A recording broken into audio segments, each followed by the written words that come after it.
Are we ready to talk about Jason Statham? Hi everyone, it's AlsoAshley, and today I'm going to talk about A Working Man, because I'm one of 3 people that actually saw this movie, and you're probably watching this because you didn't see it, and you want to see if it's worth seeing. And the answer is, nope. I saw this movie because I have a friend who's obsessed with Jason Statham, to the point where I'm going to text him and embarrass him and have him send me what he calls his Jason Statham shelf. And if he actually sent me the picture, here it is. Yeah, he's got a Jason Statham shelf. So, it's a collection, for sure. And don't worry, I relentlessly make fun of him for that, as do all my other friends. So if you're connecting the dots, it might make sense why I would go to a Jason Statham movie directed by David Ayer. It's because I love my friend, and I hate myself.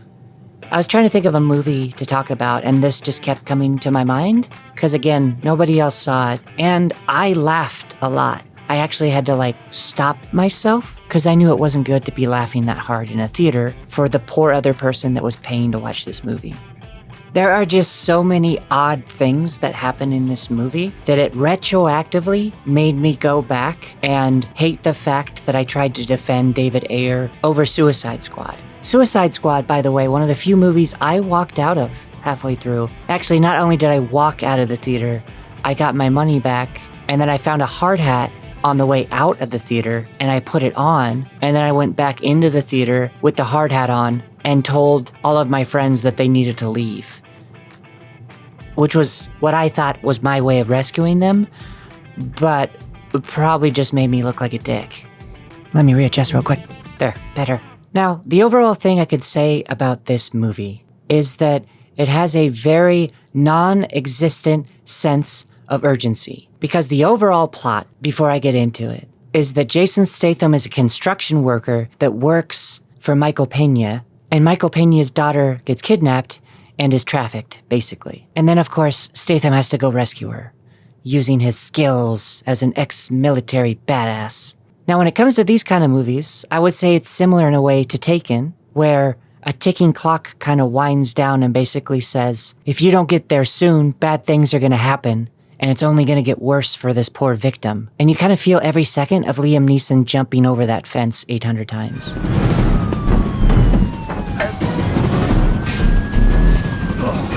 But you do get a nice sense of urgency in he knows every second matters, especially in a case like this. So, say what you will about Taken, but it's doing that properly. This movie, not a single moment of urgency happens in this film, and unfortunately, that makes it entirely hilarious. There's a whole stint where he just becomes a drug dealer for a couple days, and it has nothing to do with the rest of the plot. And it's amazing. Hell, at one point he goes to David Harbour and just has some whiskey with him and is just kind of like, I need to be amped up about what I'm going to do, so I'm going to waste a whole 24 hours just so you can remind me to do the thing I'm already going to do. Anyway, I'm getting ahead of myself. Let's talk about it. It opens with an absolutely ridiculous animated sequence that is just silly looking. We come out of it and we learn that Jason Statham, who I'm just going to refer to as Jason Statham, is working at a construction site. He's living out of his truck. He's having a hard time. Custody of his daughter might go to his father-in-law because his wife passed away, which we learn about later. But he's working for Michael Pena, getting loved by everybody, being given food for some reason. They act like that's character development, that other people like him, because that's how it works, You gotta show, don't tell. So they show all the people giving Jason Statham food, and then they tell you about it. Why is everyone always feeding me? So it's more of the show and then tell of storytelling. This movie. So anyway, we go into the office and Michael Pena's daughter is like, I'm done with a semester of class and I want to go out and party with my girls. And I need money. I'm kind of spoiled. And you immediately kind of don't like her, which is not the best way to set up the rest of the film, for sure. Meanwhile, Statham's out in the yard having to beat up crooks because randomly a bunch of guys showed up to beat up somebody that he works with. And he's like, no. You don't know who I am? I'm Jason f***ing Statham. I've got a shotgun on the construction site, just loaded, ready to go. Really good thing to have on an active construction site. He throws around a bunch of bricks and cement and stuff. And at that point, I thought, oh, okay, I'm going to get the concept of the movie. He's a working man. When this all goes down, he's going to use his ex-military skills, sure, but a lot of these, like, construction, working man stuff is going to come into play. Maybe he doesn't have gear, has to use a jackhammer, maybe. So, like, all of these things go off in my head, and I'm like, ooh, okay, this might be kind of fun. I'd love to see Jason Statham continue to just throw cement on somebody or use a nail gun and take somebody out. A lot of fun ideas went through my head. None of those happen. So he scares all those guys away, and then Jenny comes along, that's the daughter, and she's like, wow, whoa, Statham, you're such a badass. And he's like, yeah, whoa, I'm Jason Statham. And he's like, yeah, I got your back, or something, it's important later. So she goes off to go party, and Statham goes off to let us all know that his father-in-law blames him for the death of his wife, and that he wants custody of his little girl. You're an unsafe parent. I feel like I'm getting to the groove now. I'm starting to feel this. Okay, where was I? So Statham goes to go pick up his daughter and is hanging out with the father-in-law who's in this crazy Alice in Wonderland thing, which I think Ayer was trying to do as a thematic, like down the rabbit hole, like Alice in Wonderland. We're going to go into this wacky underground trafficking world, and ooh, isn't that deep? No, it didn't work. The father-in-law blames Statham, by the way, for the wife's death, which he explains, I was always away being a military guy. She was really depressed and basically bipolar. Trigger warning for self-harm. She unalived herself. And that is just kind of something they bring up and doesn't ever really come back. Doesn't really define his character. It just gives him a little bit of an obstacle, which is basically Statham needs money to fight his father-in-law in court, who's just trying to push him out. So keep that in mind. He needs money badly. Remember this. He has a whole touching scene with his daughter that has way too much lens flare and is a little bit over the top. And it's amazing and cheesy and acted so beautifully. Speaking of, there's like all sorts of like weird janky edits or pauses, and it feels like, ooh, we don't have anything to work with here, so we're just gonna hold on this shot for a bit. I didn't eat. I was waiting for you. You what? Yeah. Okay. Let's go. Yeah, like that. Weird. So then we're at the night out. She's going out, she's partying, she's doing her thing, all of her friends are there. There's a guy following him around being creepy, and you're like, oh, well, that's the guy. And then he's partners with the girl who helps some traffic folks. And she's the perfect example of like, ad-lib this scene, and we'll just feel it out, and we'll see what we get. And what they got was awful. You are not real. Fucking real. Eat your fucking food. You're so fucking pretty. Huh? Boop. Eat your fucking food. And that's every scene that she's in. It's great. Also, these are like bumbling idiots, like from 101 Dalmatians. And these are our traffickers. It's an interesting choice. Anyway, the girls just happen to go to the bar where the trafficker guy has a connection already. So that just happens. Bit of a plot hole. That's okay, though. You know, it's not that important to set up the rest of your movie early on. I'm so snarky. Look at me snark. So she gets taken with Liam Neeson. And here's where the time thing I mentioned goes way out of whack. She's taken that night, and we don't really get to the scene where that's revealed to Statham until Monday. So Saturday and Sunday have passed. Monday morning comes around, and Michael Pena's basically like, hey, Statham, cops don't do anything about these cases. We're going to give you money if you go do the thing that we've kind of established you would probably just do without money. And he says no, which is weird, because in the very next scene, he goes to David Harbour, who plays a blind person, and they immediately talk about how he was always going to say yes anyway. You didn't have to come down here and pretend that you needed my permission for something that you already made your mind up about. So what that means is an entire other day was wasted because Statham just kind of wanted to think on it a bit. And that really sets a tone for timeline not being important for what this woman's going through. So every time we cut back to this lady and see the horrible stuff she's going through, we have a very obscure, bizarre timeline of what she's dealing with. Because from a certain perspective, it looks like maybe she goes through 2 nights of something. But in the whole grand scheme of things, from what I can guess, it's probably about a week that goes by. And in that entire week, there's no feeling of pressure. There's no feeling of urgency from Statham. And there's no threat of like, oh, you better hurry. It's a weird choice. So yeah, Statham comes back and he goes, hey, you know how I said no yesterday? I'm saying yes today. But also, I guess I don't want the money. So here again is where I'm like, okay, this is going to kick off. He's going to go grab a bunch of construction stuff and he gets money, I guess. It's never really explained how he does get money, because he doesn't seem to want to take it from Michael Pena, but he just goes and buys a bunch of military equipment. So, okay. Now he's just ex-military guy, is really what this should have been called. Jason Statham, ex-military guy. Forget the whole a working man thing, because from what I can tell, the only reason it's really called a working man is to cater to a certain demographic, and also so that Jason Statham can wear a hat and a flannel the entire time, which, hey, you know what, guys? You could have just said he preferred to wear that and be fine. So anyway, ex-military guy is now in the midst of it, and he decides to go track down the guy from the bar. They have a confrontation, and then he ends up waterboarding the guy. Statham's techniques in this are fascinating because he's obsessed with drowning folks, first of all. That seems to be the only thing he can do. But also, it's amazing how he gets information from folks. Because he gets a little bit of information, just enough to piece together the next bit of what he needs to do, but not enough that makes sense to stop interrogating somebody. Like, he'll get a name and just be like, yeah. And you're like, you don't want to ask more? You don't want to be like, where, when? We're on a timeline, right? Like, no, we're not? You'd rather just get like the name Dave and then murder the guy?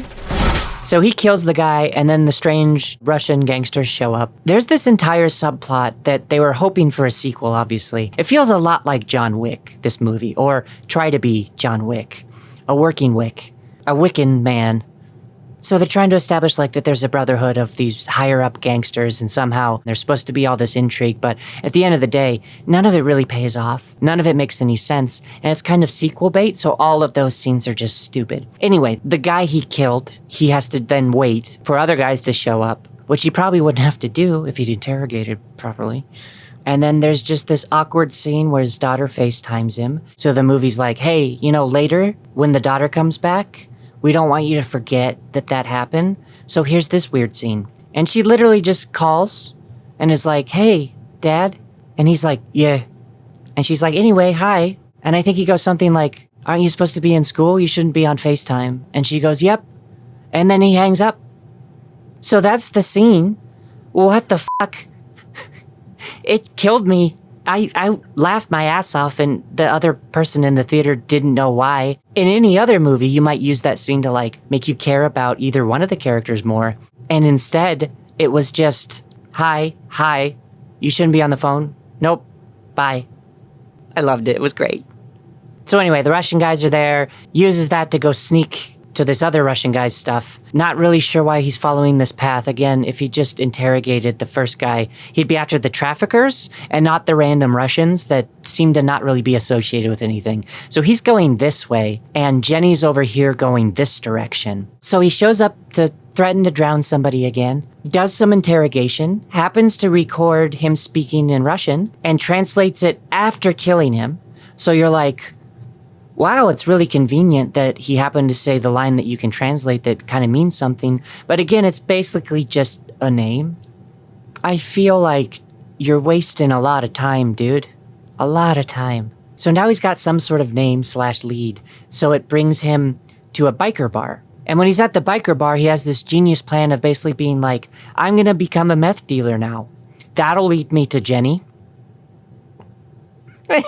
I couldn't help myself throughout this movie. Every time he took an action, leaning over to my friend and just saying, what about Jenny? What is he doing? And so this leads into basically a 10 to 15 minute sequence over the course of several days in which Jason Statham just becomes a meth dealer, and every time he obtains the meth, he throws it away or gets rid of it, poisons a river at one point, and none of this really relates to Jenny at all, other than eventually he meets one guy down the road. But I'll tell you why this is all pointless. And I believe at this point is when he finally goes and looks at Jenny's phone and realizes, oh, the dude I saw at the biker bar is in the background of her photos. Now, to me, I feel like maybe that should have been the first step in his mission. But I guess he wanted to deal meth first. So now he goes back to the biker bar. And I feel like this is where maybe in the original script, the scene continued. Because when he comes back to a biker bar where everyone thinks he's a meth dealer and on their side, he rolls in about 10 feet away and just starts scoping the place out. It is so strange. Because why?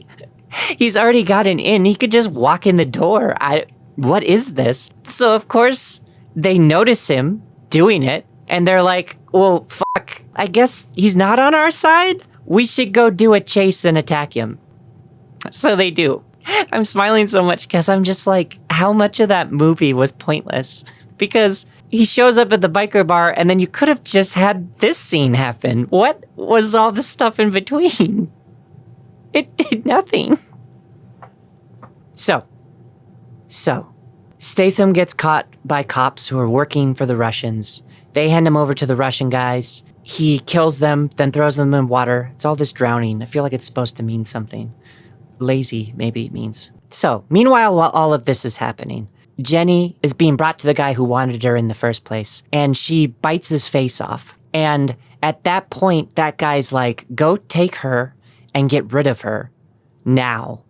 She bit my goddamn face off. So again, you're like, oh, wow, that's gonna happen real quick. Statham better hurry up. So meanwhile, Statham realizes, oh, they know who I am now because I kind of blew it. And the guy that I met at the table, he's like, oh, yeah, oh, he was supposed to be our meth dealer, but I guess he's after Jenny. Even he's like, oh, yeah, you should kill Jenny at one point. So there's like multiple people being like, kill Jenny now. Keep that in mind.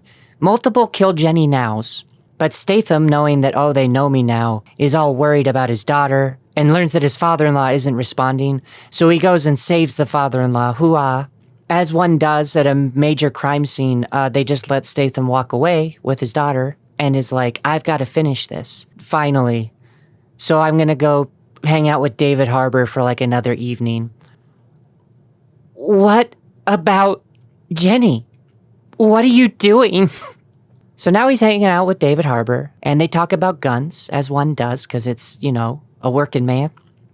And he's like, I was a badass, you know, and this snipey rifle right here, oh, the things I can do with it. This feels like it should be like the Q scene from like James Bond, but really it's just like, here's more guns. Maybe you can save her in the morning or something.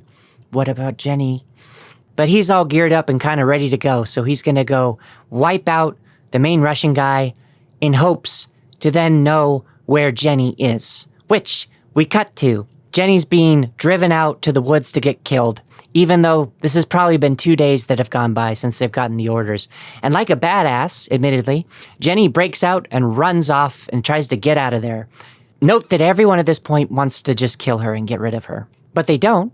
They pick her up and they bring her out to a crazy mansion. Now this is kind of interesting that all of the bad guys in this are a bit flamboyant and a bit over the top. And it feels a little less like creative energy and more a bit like, you know? It's just an interesting observation, I guess.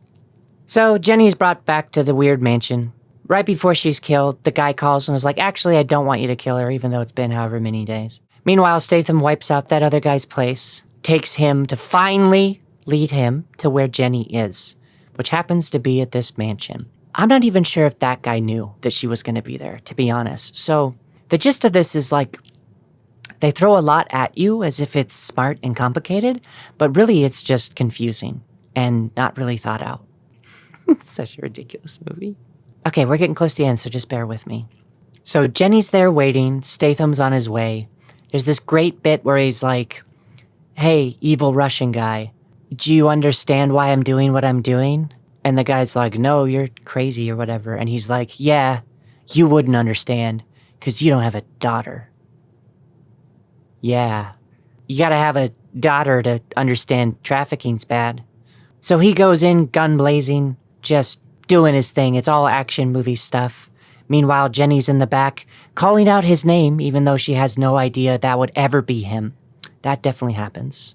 Not a mistake at all.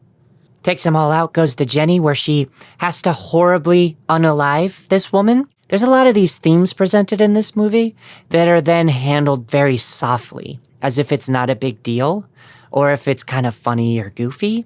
It is just tonally strange as hell. So Jenny murders somebody after her horrific incident, seems pretty unaffected by it. And then Statham's like, follow me, we're gonna go murder more folks. Bunch of the bigger Russian guys that aren't really relevant show up again, and that's the climax of the movie, is him having to take out the two guys who haven't really played much of a part in the rest of the movie and don't have much to do with anything. So really dramatic climax. There is a point when these bikers show up as well, and it's great, and they act like him killing the ex-military guy is like noble or something. The trafficking meth dealer needs a respectful death, I guess. There is a great moment where a motorcycle crashes through a window and then he just gets shot off the back. And I'm just like, what was your plan? So there's this really great moment where he uses a phone screen on his chest to shoot the dude. And then Jenny's like, well, what was that? And he goes, bullet tooth. Oh, wait. Bullet tooth. Statham. Bullet tooth. What was that? Bluetooth. It's dumb. It's a dumb line. It wasn't even set up. We didn't even get the Q scene, so we didn't know the gun did that. It's just Deus Ex Gunima. So Statham gives like a proper burial to the gun. That's like a thing that actually happens. There's a really great moment when they leave where the bad Russian guy does like a scream. It's amazing, and I'll just play it.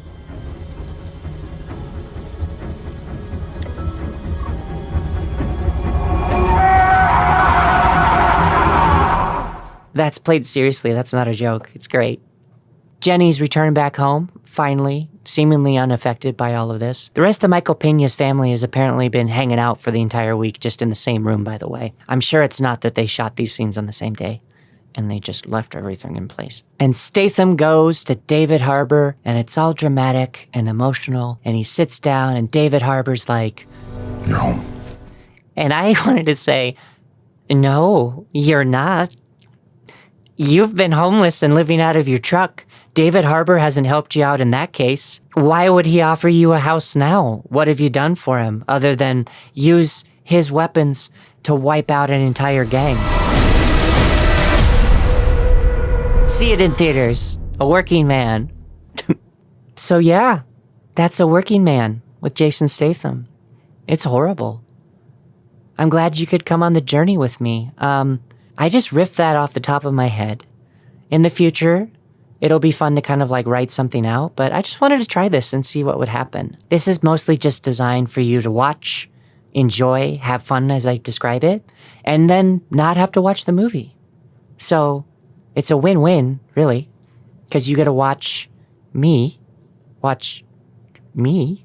talk about something fun and not have to watch something awful. All right, everybody, thank you for bearing with me on that. Be hot, resist fascism.